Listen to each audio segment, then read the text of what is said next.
Hi everyone, welcome back to my YouTube channel SVN Overseas Consultancy.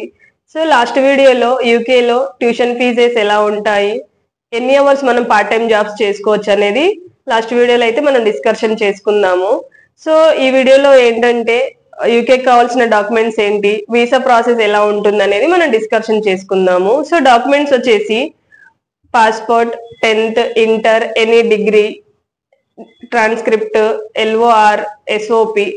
So visa process వచ్చేసి మన profile బట్టి with in hours లో university short list చేయడం అయితే జరుగుతుంది.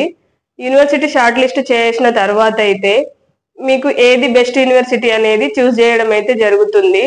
సో మనకి అడ్మిషన్ చేయడానికి అప్లికేషన్ ఫీజెస్ అయితే ఫ్రీ ఉంటుంది. నెక్స్ట్ విత్ ఇన్ 1 week లో మనకు ఆఫర్ లెటర్ అయితే వస్తుంది. ఆఫర్ లెటర్ వచ్చాక 30% ట్యూషన్ ఫీజు అయితే మీరు పే చేసుకోవాలి.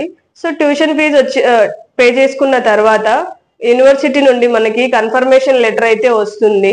సో మనకి ఫండ్స్ ఏంటంటే మీరు సెల్ఫ్ అయితే అఫిడవిటీ సర్టిఫికేట్ కావాలి. ఎడ్యుకేషన్ లోన్ అనుకుంటే మా టీం వారు దగ్గరుండి మీకు సపోర్ట్ చేస్తారు. సో ఈ విధంగా మనకి స్టెప్ బై స్టెప్ ప్రాసెస్ అయితే ఉంటుంది. నెక్స్ట్ వచ్చేసి మనకి వీసా ఇంటర్వ్యూ అయితే ఉంటుంది. వీసా ఇంటర్వ్యూ అయిపోయిన తర్వాత మెడికల్ టెస్టెస్ అయితే కావాలి. సో ఈ విధంగా వీసా ఫైలింగ్ అయితే ఉంటుంది. సో మనకి ఇంట్రెస్ట్ ఉన్న వాళ్ళు SVN ఓవర్సీస్ కన్సల్టెన్సీని కాంటాక్ట్ అవ్వండి. మన నెంబర్స్ అనేవి డిస్క్రిప్షన్ లో మెన్షన్ చేస్తాము. ప్రెసెంట్ అయితే సమ్మర్ ఇంటెక్ అడ్మిషన్స్ అయితే అవైలబుల్ లో ఉన్నాయి. ప్లీజ్ వీడియో చూస్తున్న వాళ్ళైతే లైక్, షేర్ అండ్ సబ్స్క్రైబ్ చేయడం అయితే మర్చిపోకండి. Thank you.